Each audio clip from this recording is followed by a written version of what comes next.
have three of the biggest and most important voices in the healthcare debate speaking this afternoon at this policy exchange event. We have Alan Milburn, former Health Secretary, Baroness Williams, and Stephen Durrell, the Chairman of the Health Select Committee. I've asked the speakers to speak for about 10 minutes each, and then we'll have time for questions. We have until about 2:05. So then, Alan Milburn, would you like to kick off? Sure.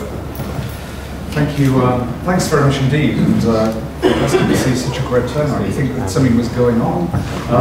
And it's wonderful to be here with Stephen and with Shirley. Let me start with a health warning. If we're not careful, a perfect storm is threatening to engulf our healthcare system. I say that because if we get the next few years wrong, and we're showing all the signs of doing so, then a toxic combination of healthcare needs that are rapidly changing and healthcare resources that are rapidly dwindling will overwhelm our health and care system. Now, some people say that the answer to that lies in changing how healthcare is funded. I think that would frankly take Britain down an ideological blind alley, and it's not something that I support. However, I think it does require major changes to how health and social care is delivered. A new model of care is, in my view, what is needed. One that is based in the community, not obsessed with the hospital. One that is focused as much on prevention as it is treatment, and one which critically moves power from providers to patients. Healthcare needs to change because healthcare needs are changing. We face four big challenges, I think, in health and care. The first is a change in demography. We all know that we live in an aging society.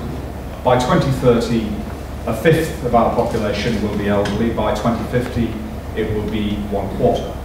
But frankly, this will not be old age as we have known it. There will be more old people living with more comorbidity, more health problems than we've ever seen before. That will require significant investment in old age care. It will require a more seamless system of care. Currently, our system is more fragmented than it is cohesive. And thirdly, it will require more care being available in people's own homes rather than being made available in care homes. I say that because as the post-war baby boomer generation grows old, people like me, we will frankly not tolerate the local authority determining where we live out the end of our days. We will want to be cared for in our own homes by people that we love and that love us, and frankly with budgets that we control. Second big challenge is a change in malady. If the healthcare challenge of the last century was about how we beat infectious disease, the healthcare challenge for this century is how we deal with chronic disease. 70 to 75% of the NHS budget is currently spent on the consequences of chronic disease. But frankly, my friends, you ain't seen nothing yet. Diabetes prevalence worldwide, for example, amongst working age adults, will rise by 50% during the course of the next 25 years. That should shift the public debate on health away from a debate that is almost exclusively focused on the state of each nation's healthcare, and instead should be about the state of each nation's health. The focus needs to move from treatment to prevention. It also needs to move in service terms from episodic care, largely in hospitals, to continuity in care, first in the community, and then as telecare and telemedicine technology evolve into people's homes.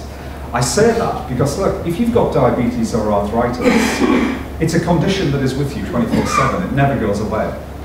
So what you do, the food you eat, the exercise you take, the lifestyle you choose, becomes as significant a factor as anything that the clinician prescribes. So we've got to stop thinking of patients as being passive recipients of care in a system that denies them power and responsibility, and instead empower them to take more responsibility and have greater power over their own health. The third big change and challenge is one of expectancy. We live in a world now where people are more informed, more inquiring, and frankly demanding a bigger say. I love those figures from the United States from Pew Research, which ask people, how many people consult the internet before they consult their primary care physician, their GP? It's 5 in 10. Worryingly for the GPs, the number who consult the internet after they've visited the surgery is 8 in 10. Now what does that tell you? It tells you that we live in a world where deference is down, expectations are up, people expect choice and they want quality. It's not that people want their hospitals or their surgeries to behave like supermarkets or sales rooms. People are not after a transactional relationship. What they are after is a personal one, to be treated as an individual and not as a mere number. The final challenge and change is the most potent of all, which is a question of money. Across the OECD for the last 30 or 40 years, we have been spending more on healthcare than we've been earning. Our economies have been growing like that. Our healthcare budgets have been growing like that. I don't know if there ever is a silver lining to a global financial crisis, but this might be one. It brings that healthcare escalator to a shuddering halt. We now have to find more ways of getting more out for what we're putting in. Now these challenges are not peculiar to our country. They affect healthcare systems in every country. Together, I think what they do is they challenge the age-old assumption that the only way that we can drive improvements in healthcare performance is through continual increases in healthcare investment. Across the globe, the search is on for the new holy grail in healthcare. How we get better outcomes, not for higher cost, but for lower. Now, at face value, faced with a rising tide of demand, particularly from those with chronic disease, trying to get more out for less looks like mission impossible. I don't see it as an uphill struggle, I see it more as a golden opportunity. And I say that because if we look at the way that our health and social care system is configured today, it is neither financially efficient and nor is it clinically appropriate. Now, for the last year, for which we have figures in which the Audit Commission audited, 50% of NHS budgets were being spent on care in hospital, the most expensive form of care. 25% was being spent in primary care. Successive governments have been exhorting, urging, trying to persuade commissioners of services to spend less in hospital and more in the community. What happened in that last financial year? Primary care expenditure rose by 5%. Hospital expenditure rose by 15%. That's where exhortation gets you, my friends. Now, let me give you an example of what I think is possible. The Audit Commission also said that if commissioners of service managed to get their emergency hospital admission rates down just to the national average, we would save £700 million. We know that those admission rates are closely correlated with the two forms of chronic disease associated with alcohol consumption in excess and tobacco consumption in excess.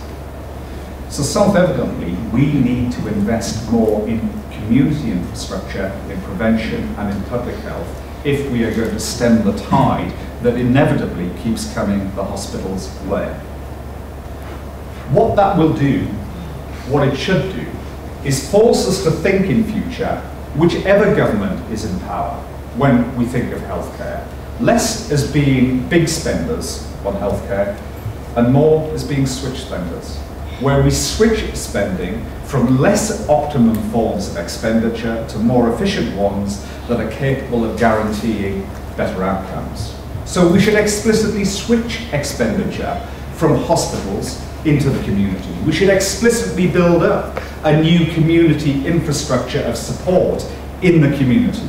Rehabilitation, polyclinics, intermediate care, independent living, telecare and telemedicine. All of that is possible, but not with this government, and not with this bill.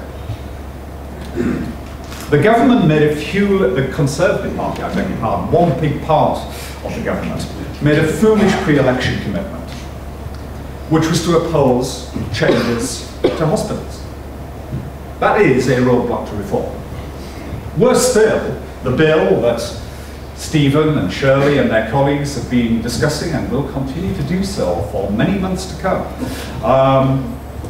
I have described previously as the biggest car crash in NHS policy-making history, and I believe it to be so.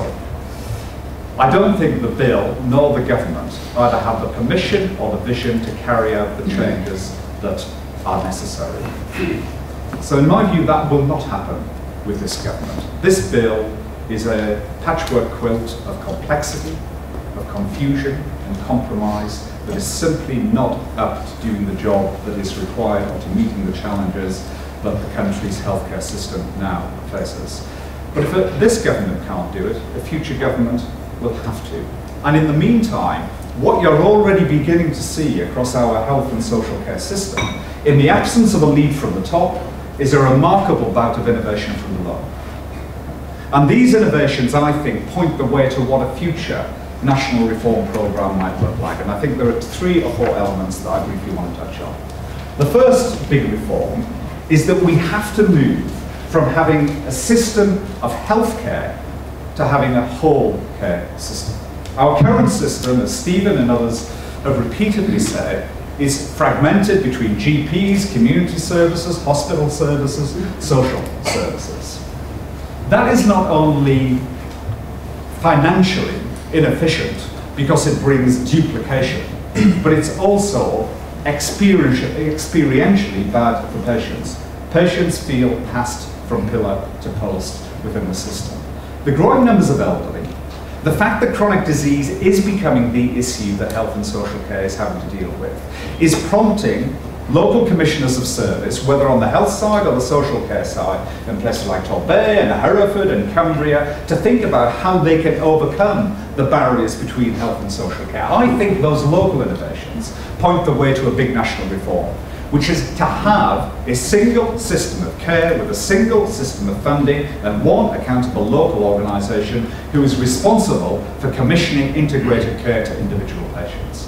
The second thing that we will need to get right is how we get the right balance between what happens at the centre and what happens at the locality. Now, I don't know whether Nye Bevan will be turning or laughing in his grave at the idea that the Conservative Party of all parties has just undertaken the biggest nationalisation in the history of our country. We have got the daddy of all quangos, 60 billion quid. Not even Stephen, when he was in charge, had that much money to spend. You should apply for the job. The one thing that I learned being health secretary is, look, there is a role for government and there is a role for the Department of Health in setting standards, ensuring flexible systems of regulation, ensuring stable funding and a fair means of distributing it. But what you can't do is run this system that employs 1.3 million people from the top.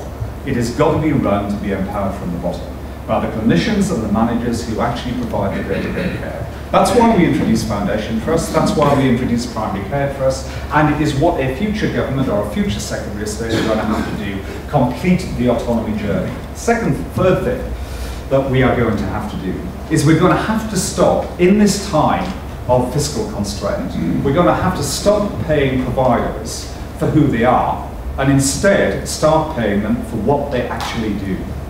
In most walks of life, it is a given. You know what you're spending and you know what you're getting, but not in healthcare. No. It's exempt from the normal rules of the game. Annualised increases, block contracts, they have been the norm. Now that is changing. Yeah. We introduced a form of activity-based funding. The one thing about activity-based funding that I will guarantee is that it will drive activity. It will improve outputs. You will get more people off waiting lists, and it did. Okay? What it didn't do was focus properly on outcomes rather than outputs. And that is the next big challenge.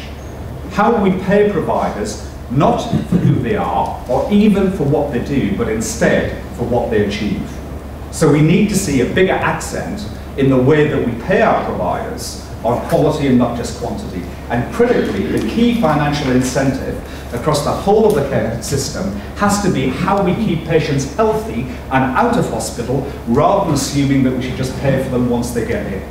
That is my third big change. My fourth big change is how we move the National Health Service in particular from being purely public sector to instead being genuinely public service.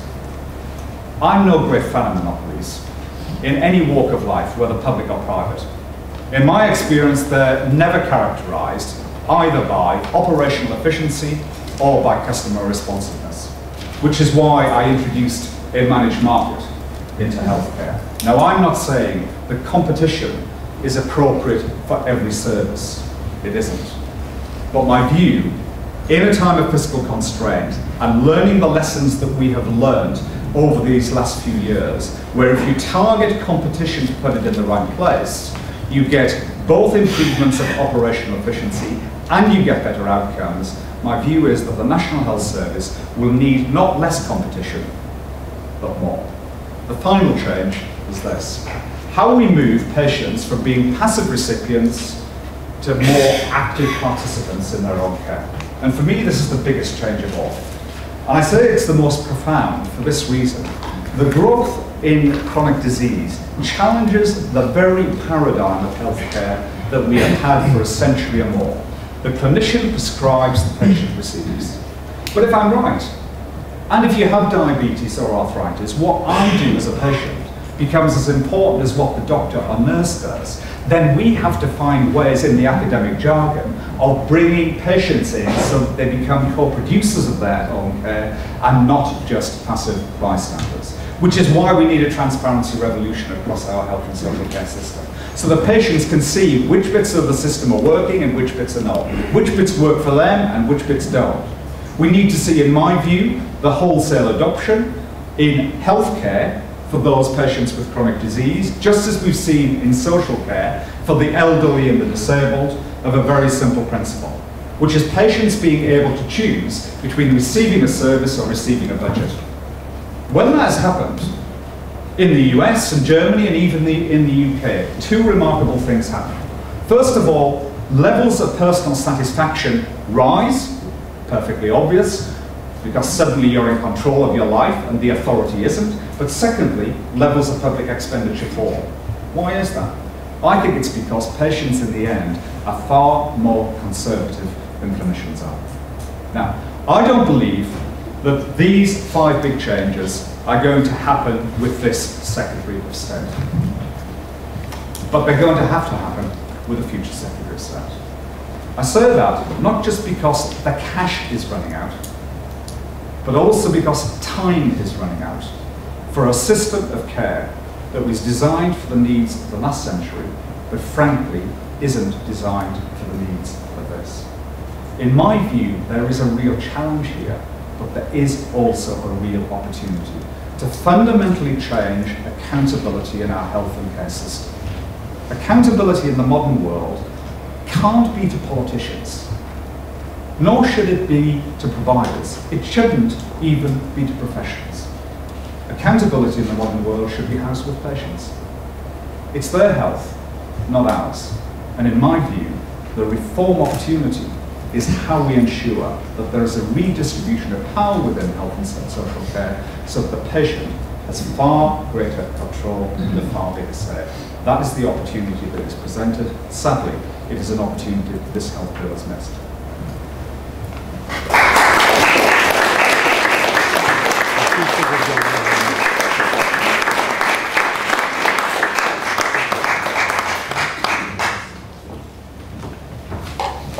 Good afternoon, ladies and gentlemen. Alan Milburn is well known to be probably the most challenging and controversial health secretary of recent years, and I think his speech has completely lived up to that billing, and I pay him full credit for doing so. I think it's very important that he said the things he said. I'll be shorter than him because a good many of the things he said I simply agree with, but I want to also add a couple of other difficulties we confront, and then a couple of other opportunities that we might be able to discover. In describing the change in the population, I think Alan made rather less of the huge demands made by chronic illness than he might have done. He said quite rightly that up to 70% of the NHS budget actually goes on chronic conditions, and that because of our lifestyles, which are not improving from the point of view of health, we're likely to see that figure, if anything, rise. I want to say just one other thing about it. Chronic conditions are partly the result of the success of the health service. The NHS has kept very large numbers of people alive who would frankly not be alive if they had not had access to it, and that has therefore made the challenge more difficult and not more easy. And let me say very directly that there's a second big problem in the way of what both Mr. Milburn has said and what I suspect Stephen Dorrell will say as well. And that is that a very large part of the British public is deeply, deeply in love with the NHS. They don't want it to change. And therefore you have got to confront not just the tremendous financial pressures about which Alan spoke, not only the financial pressures of an ageing society and of the overall restrictions on public expenditure, but over and above all that, the estimate of 15 to 20 billion pounds to be saved in what's called a Nicholson challenge over the next 3.5 years. Bluntly, as he rightly said, what that means is that we are living in increasingly straitened circumstances against rising demand. And let me just underline the significance of this. All the indications are, from polls and other areas, that the British public very much likes the NHS. They regard it as probably the best and most liked public service that we know of. If you look, as I've just done, at the latest report of the Massachusetts Commonwealth Fund, comparing a range of industrialized and rich country health systems, over 11 different health systems from Australia by way of the United States and Canada through to Europe. On almost every single one of its criteria, the NHS comes out very near the top. Indeed, the overall estimate of the latest report, this is a November report of the Commonwealth Fund, is that the NHS in Switzerland share top billing, with the difference that Switzerland spends a great deal more than the NHS does. The NHS in 2009 spent £3,400 a head. The United States spent over £7,000 a head, and yet almost every measure the NHS comes out ahead of the United States system. Very quickly, if you just add up what they said, the lowest cost, the lowest waiting times, the lowest issues of access to a surgeon or a consultant, on every one of these, the NHS comes out well ahead of almost all the other systems that the Commonwealth, and not by the British Commonwealth, but the United States, Massachusetts Commonwealth, work out across a whole range of discussion with patients about their satisfaction. And incidentally, I should add one thing to Alan. It showed that patient satisfaction with the NHS was, strangely enough, quite a long way ahead of the other alternatives, with the exception again of Switzerland and the Netherlands. Now, what does all this mean? It means, and this is one of the really difficult cultural difficulties, that a very great part of the British population has come to terms with the NHS. They like it, they don't want it to change in any very dramatic way, and therefore they're going to be resistant to the huge cultural change that Alan was talking about and that Alan rightly says is required. And so one of the central issues I think we have to turn to is how we manage to persuade the public of the need for these great changes that he's talked about. At the moment, their reaction will be to say, we don't want these changes, we're happy with what we've got, please go away and stop bothering us. And that's why, in a sense, and the chairman referred to this, the action taken by the Prime Minister prior to the general election, which went so very far to persuade people that the party was not going to alter its approach to the NHS, was such a successful propaganda exercise, and it was a successful propaganda exercise, because as the chairman rightly said, health fell down in the range of salience of issues at last election from near the top to very near the bottom. And that's another part of the problem that we have to confront. Let me then turn to some of the ways in which one might deal with this, and many of them Alan has already outlined. But let me just add a few bits to what he's talked about. One of the great problems he confronts, and Stephen confronts as well, is that it's not just the public that likes the NHS, it's a very substantial part of the medical establishment as well, particularly at the hospital level. If you look at the attitude of hospital consultants, and even of hospital house doctors towards the NHS, it's one in which they tend also not to want much change. Medical profession is not a radical profession. It's a reasonably contented but very conservative profession about major changes. And one of the things that Alan didn't talk about, that we all need to talk about, is the relationship of doctors to the other ancillary professions for medicine. In other words, how far doctors engage in what they provide, whether it's through clinical commissioning groups or whether it's at the hospital level, how far they involve other professions, less expensive professions, professions that aren't paid as much, don't require as much training, in the actual overall provision of medical care. Let me give you a couple of examples. One we know very well, and it does, I think, bear out some of the arguments that the Conservative Party has put forward about the role of the voluntary sector, the Great Society, and so on. And that is, frankly, the much better experience that patients have in a hospice situation where they're in the last years of their lives, as compared to a geriatric ward in even a very good hospital. Even in a very good hospital, where the geriatric ward will cost 2 to 2.5 times as much as a place in a hospice, the actual patient experience is far less satisfactory. One of the reasons for this is the hospices encourage a constant going to and fro between the community and the actual clinical care of the elderly persons. And in the case of a geriatric ward, almost everything is sacrificed to clinical care. Put it very bluntly, the pointless continuation of a life that is no longer providing any contentment at all. And that's again an area where we have to change the balance almost completely. In France, for example, the maisons de la retraite for elderly people in the latter years of their lives, something very similar to hospice ward, are simply open all day long. They have a coffee bar, they invite people in and out, there's a constant movement between the community and the people living in the maisons de la retraite, with the result that people living there express great satisfaction with their retirement years. Compare that to the situation in Britain, either with care homes which are often run like old-fashioned boarding schools of the worst kind, or on the alternative side, a geriatric ward where there are endless complaints about the fact that nurses haven't got time to talk. No, they haven't got time to talk. One of the answers to that is to bring in a much larger section of the community which has got time to talk, which wants to talk, which wants to establish a personal relationship with the elderly person. As you probably know, one of the most serious issues of our happiness and even of early death among elderly people is loneliness, the inability to communicate with other people in the community. Let me take another example, the example of chronic illness. That's an area where I feel convinced, I don't know whether Alan does, and no doubt he'll say if he doesn't, that one of the things we should do is to move on to making sure that any person with a chronic illness, where very often the central issue is the drug regime, how it works, what are the byproducts, what are the balances in it, should be given a direct relationship with a trained and qualified pharmacist.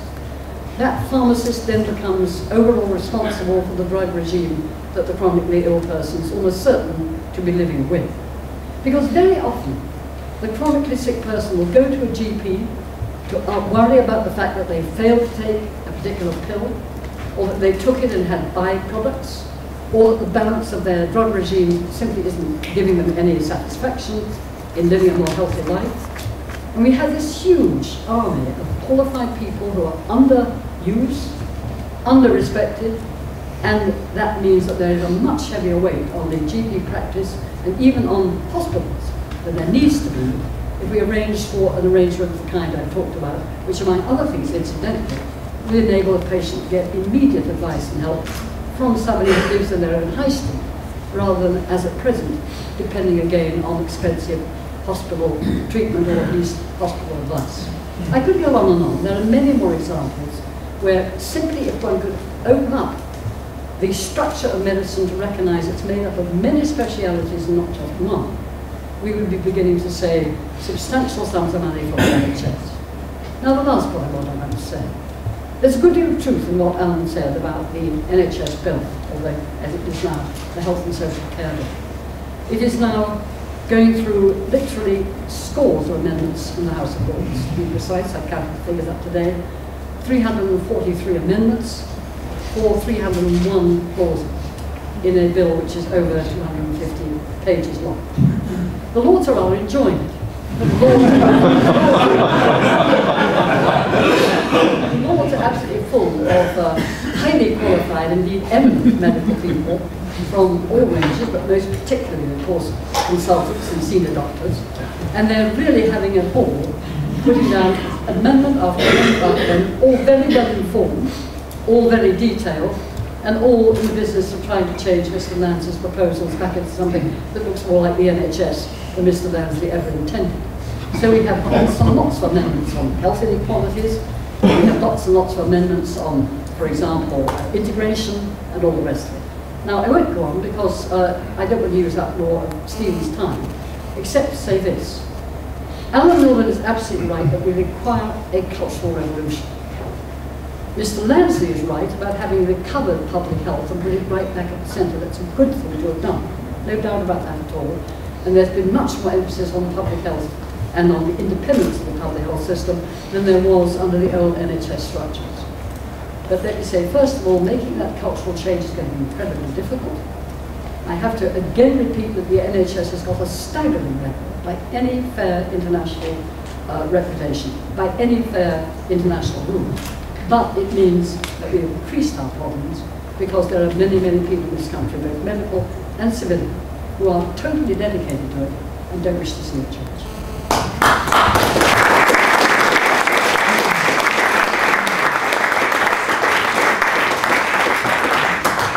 Ladies and gentlemen, first of all, can I thank and congratulate Policy Exchange for providing a platform for Shirley and Alan and I all to come together. I've shared platforms over the last few months with Shirley and with Alan and enjoyed it all, enjoyed it on every occasion, but it's the first time I think we've all three of us been on the same platform.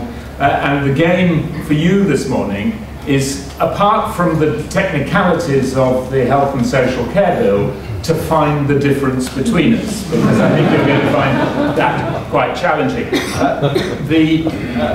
The worst news that I've heard so far this morning is news for the government whips in the House of Commons. I shall be straight back over to them to tell them the news from Shirley's lips that the House of Lords is enjoying itself.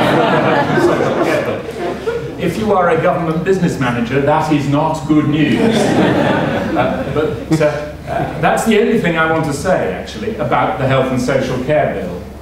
Because I have, in every time I've been on platforms with either Shirley or Alan, and many other platforms as well, drawn a very, very sharp distinction, which is very clear in my mind, between occasions when we talk about the bill, when we can have a discussion about management structure, something that the Health Service has elaborate past history of discussing.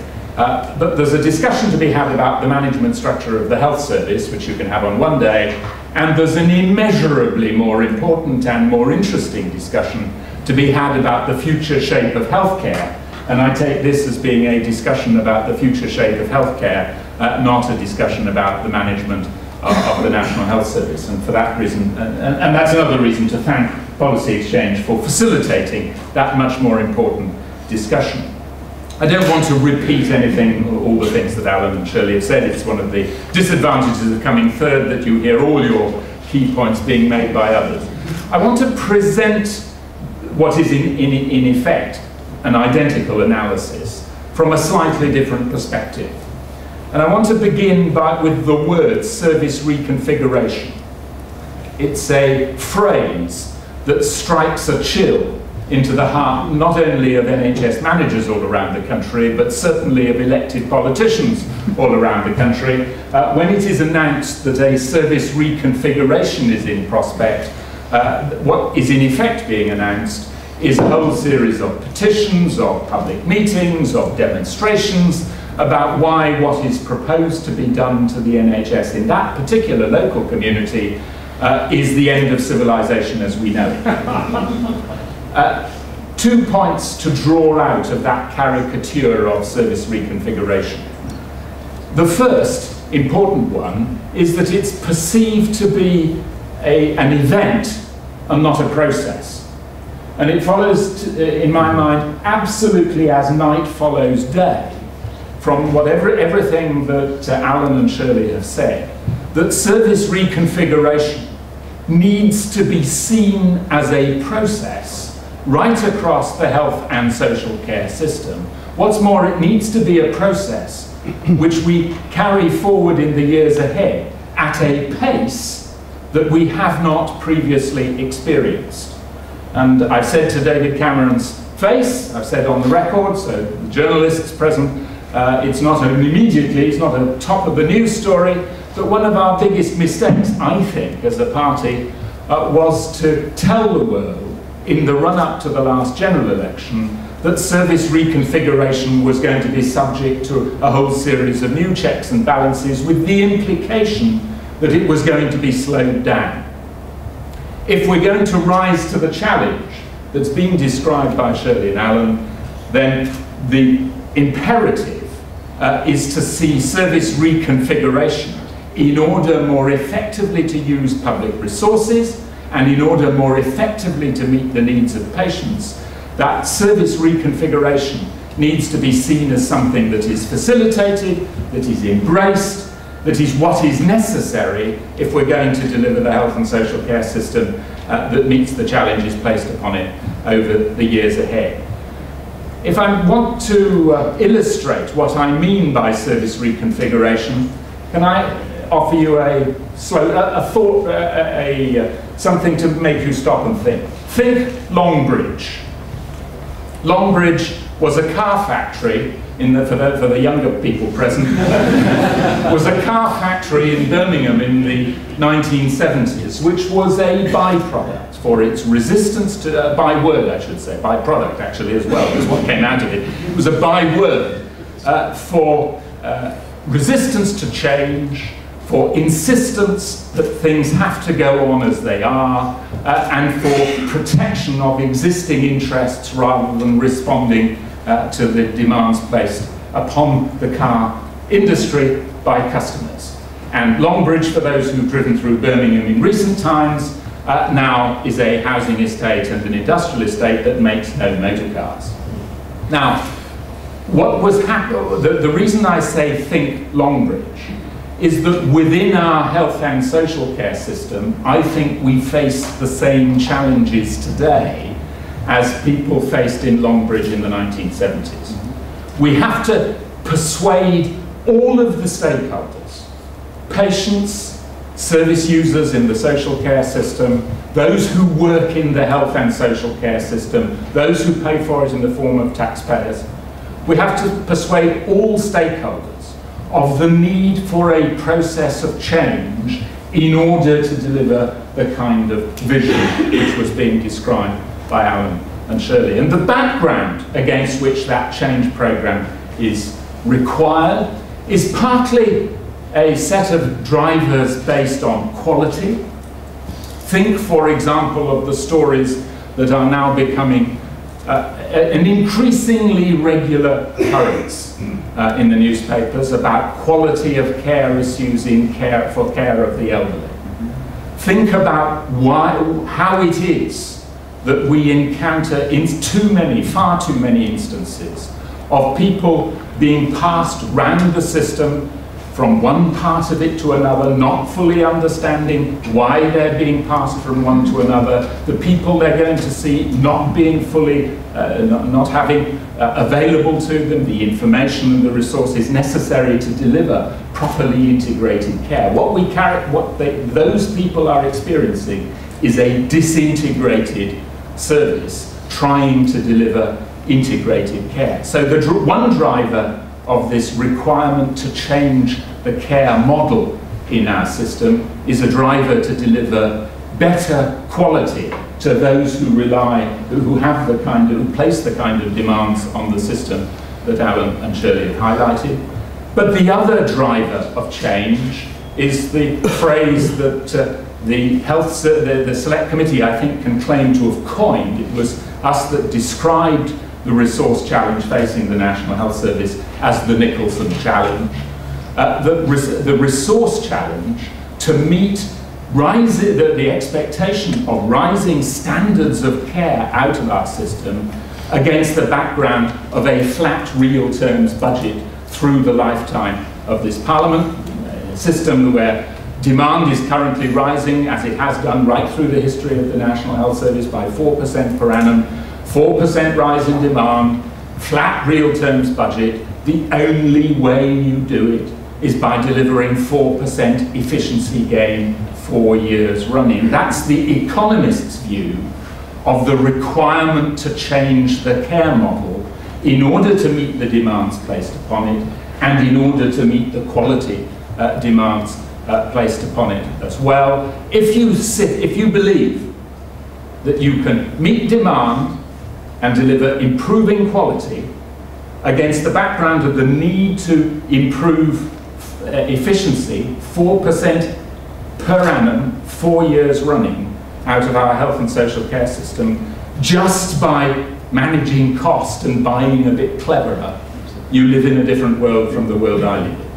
The only way of responding to the quality and resource challenges the system faces is by a fundamental rethink of the way care is delivered in our country. And that's why service reconfiguration, in my mind, is the central challenge facing health and social care. It is an existential challenge in the system as we now see it. And in concluding, let me say, it's not part of my message that our system is today broken. I do not believe that's true. I agree with what Shirley said about the NHS and the health and social care system when measured against its international comparators.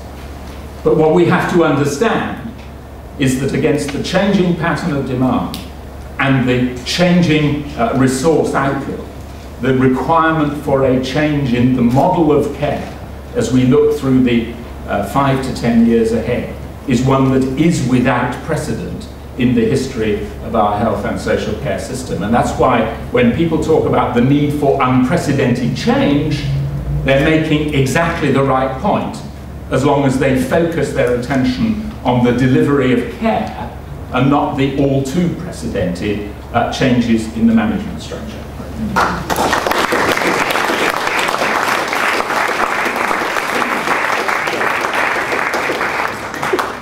Thank you very much for 3 really tremendous contributions there to the ongoing debate. We've got just over 10 minutes for questions. What I'll do, I anticipate quite a few questions. I'll take them in groups of 3. If you keep the questions short and keep the questions, that would be good. Simon at the back. Shall we wait right where you put to go? Sure. And on cue. I think it's on.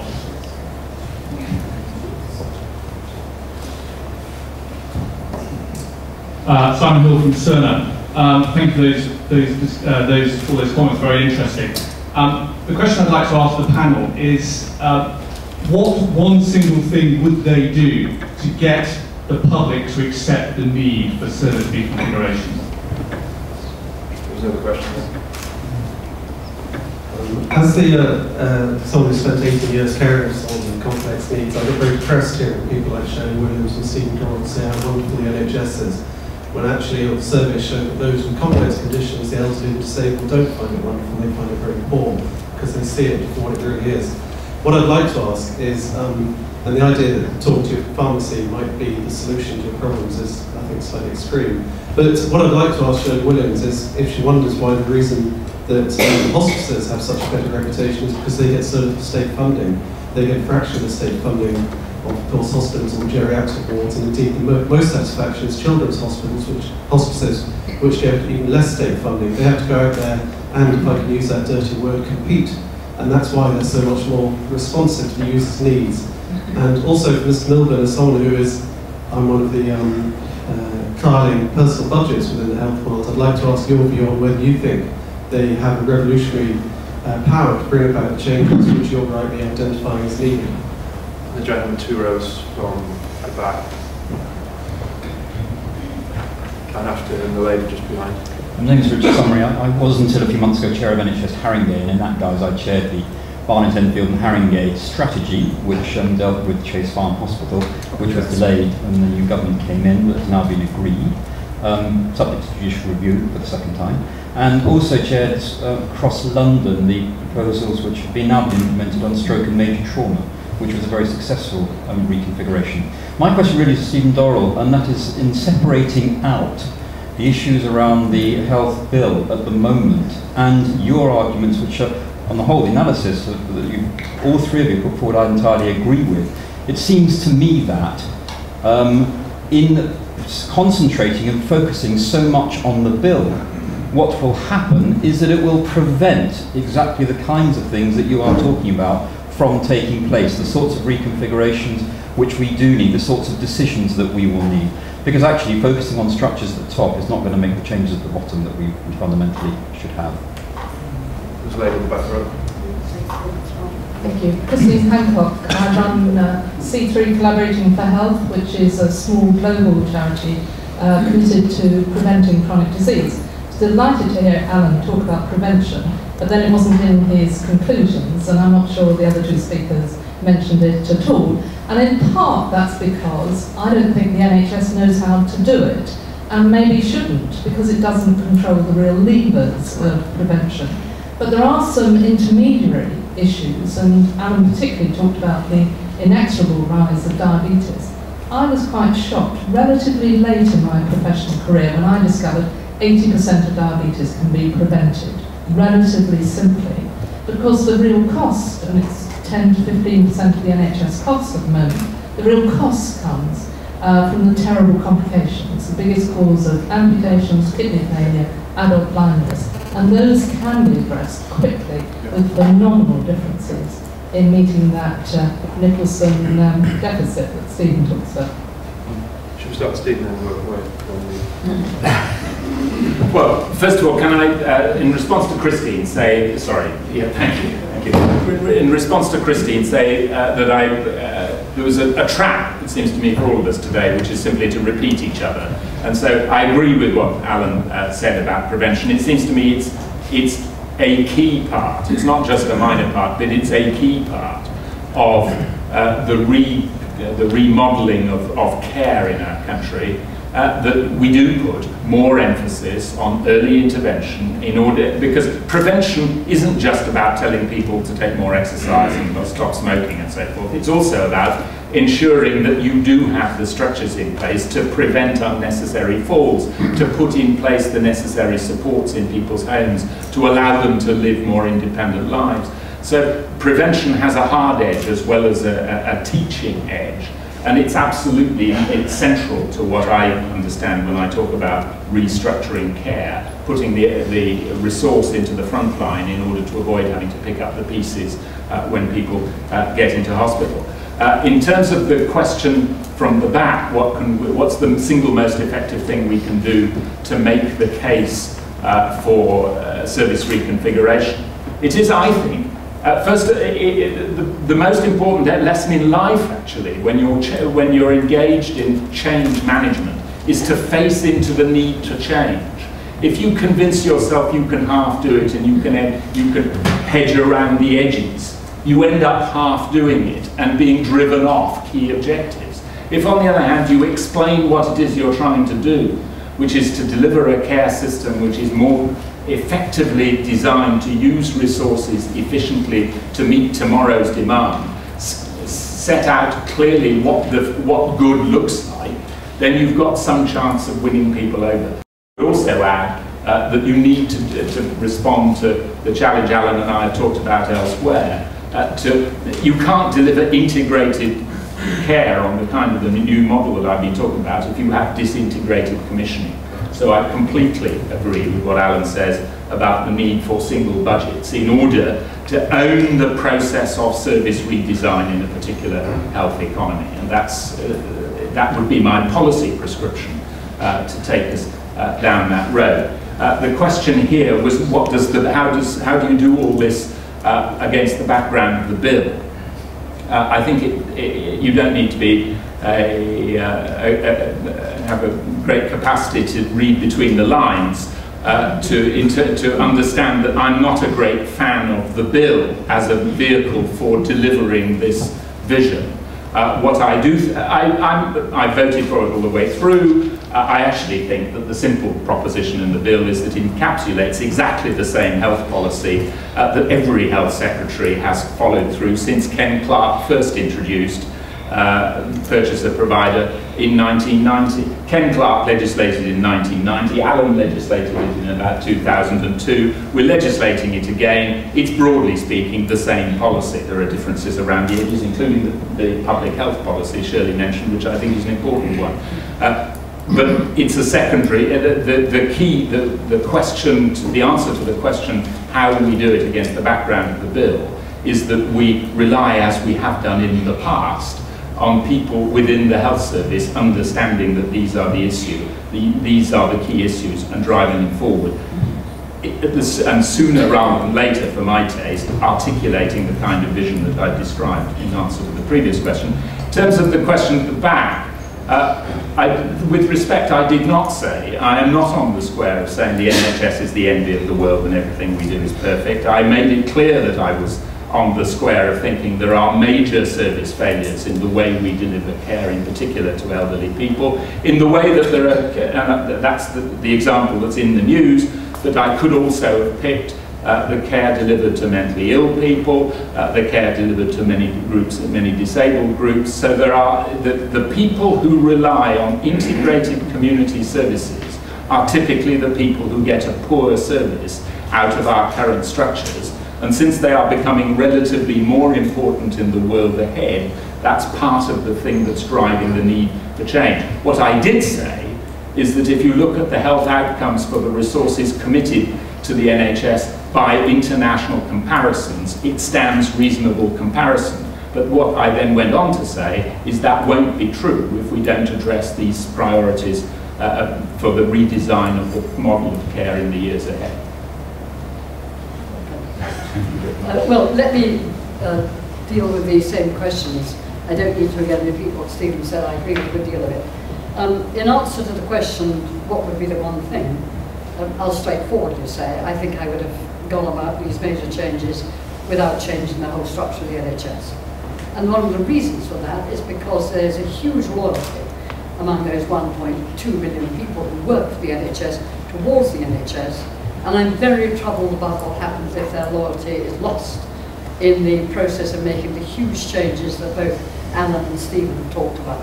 And at the moment it's lost, it is being lost. And I think it's quite unnecessary to go through the whole separate route in terms of the management structure of health. And I think we're going to pay quite a heavy price for that we already have, in terms of having lost quite some of the most outstanding staff. On the issue raised by the gentleman over here, I too would very strongly share the view that the NHS has got certain clear service weaknesses, but quite bluntly, the weakness over the care of the elderly is almost universal. You can go to the United States, where I lived for a third of my life, you can go to Canada, you can go to Europe.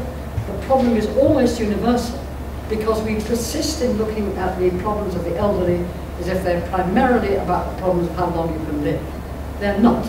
They're primarily about the quality of life that you live, and we haven't grasped that, because that's not just about health, it's about a wide range of other things, including leisure facilities, including housing, including the kinds of things that Stephen was talking about changes to housing, and above all, it's about how you recreate communities which give the elderly a chance to share their lives and to communicate.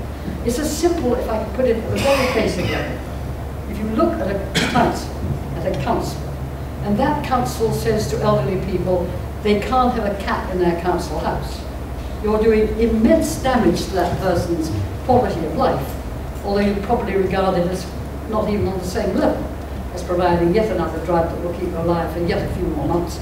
And it is at the same level, it's a more deep level, and that's the way we've got to address the care of the elderly. There are some very bad indications in the NHS. There are some very bad indications like in Addis in the private sector. We haven't got the care of the elderly right. With regard to children, I think your point is fair. There's a huge shortage in this country of people involved in the care of children, paediatricians and so on. And that also shows up in the NHS. And we do have to address that, I think, crucially, as an additional issue. With regard to the gentleman from Harrogate, you'll understand what I said, that I do take the same view that he does.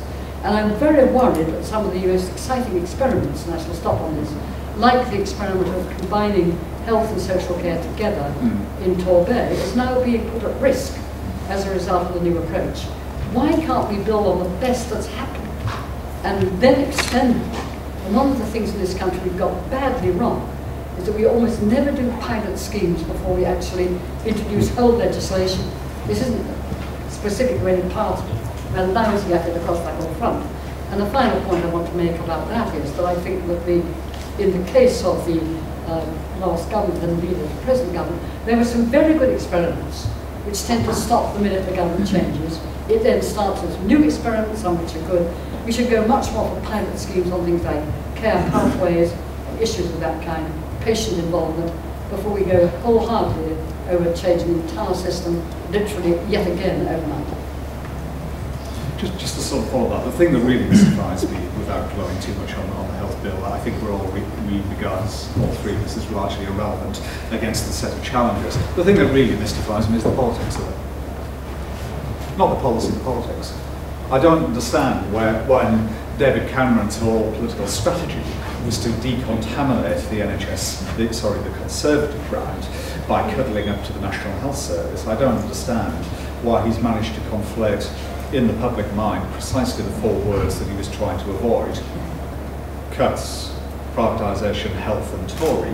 You can put them in any order you like, and they're always bad for the Conservative Party. That is what I don't understand. I mean, leaving aside the policy thing, I don't understand the politics. Anyway, that's for somebody far smarter than me to sort out.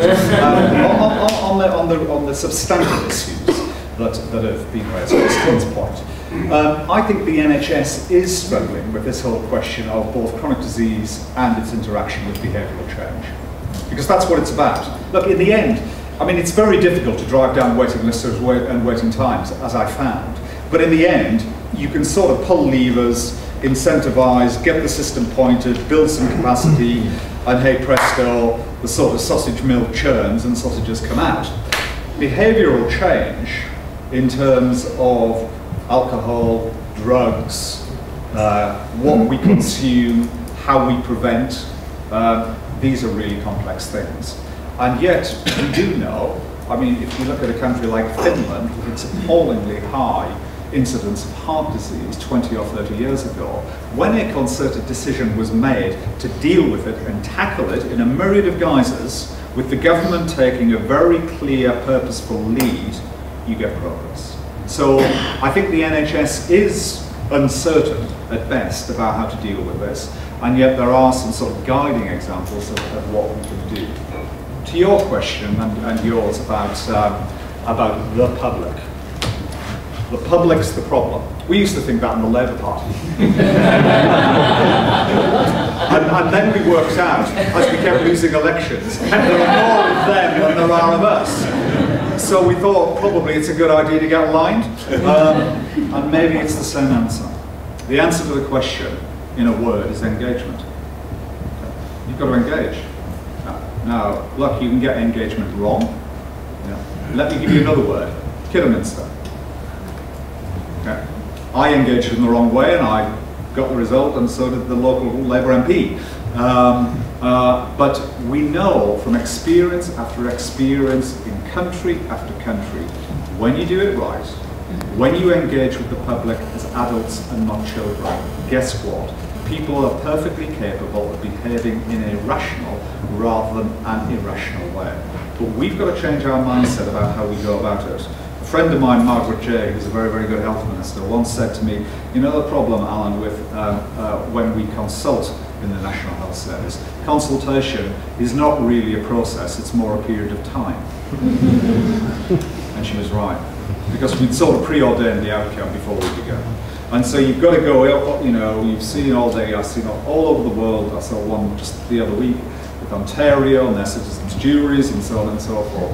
If you do it in the right way, and you present the argument in the right way, and to use Stephen's phrase, you're prepared to lead, because that's what so much of change management and modern politics is about. It's about leadership and explanation. If you can do that, guess what? You can win an argument. The final point, which is actually, I think, the most important one of all, is Ian's point in terms of personal budgets. I think that right now, we are at the beginning of a very long learning journey on this. Certainly if friends of mine have been going through the awful process of trying to get a personal budget from the local authority. They're having to scrap all the way to get something that really does belong to them.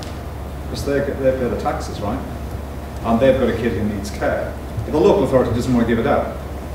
And what we've all too often failed to recognise is that in health and in social care, just as in other aspects of life, there are power relationships.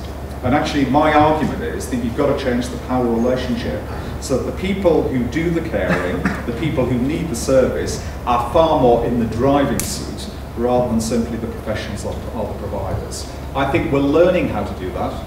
We don't yet know how to do it, but for me, it promises the biggest change of all, because it puts power where it should be located. We're all having this argument now. Big society, how you get people to behave responsibly and so on. You can't get people to do that through exaltation. You've got to give it by bringing people inside the tent rather than keeping them out. If you have them outside, guess what? They resort to one form of behaviour, which isn't very pleasant. Okay? You bring them in, there's just a chance that actually they might behave in appropriate and rational ways. So I think that is, for me, if there's one big reform that I could do today, it would be to drive forward the whole personal budget agenda in health and in social care, and hopefully, with, as Stephen says, one budget rather than two. Very sorry to say that we're out of time, but thank you very much to everyone for coming, and thanks to the panel for what's been a really tremendous event. Can we thank the panel in the usual way?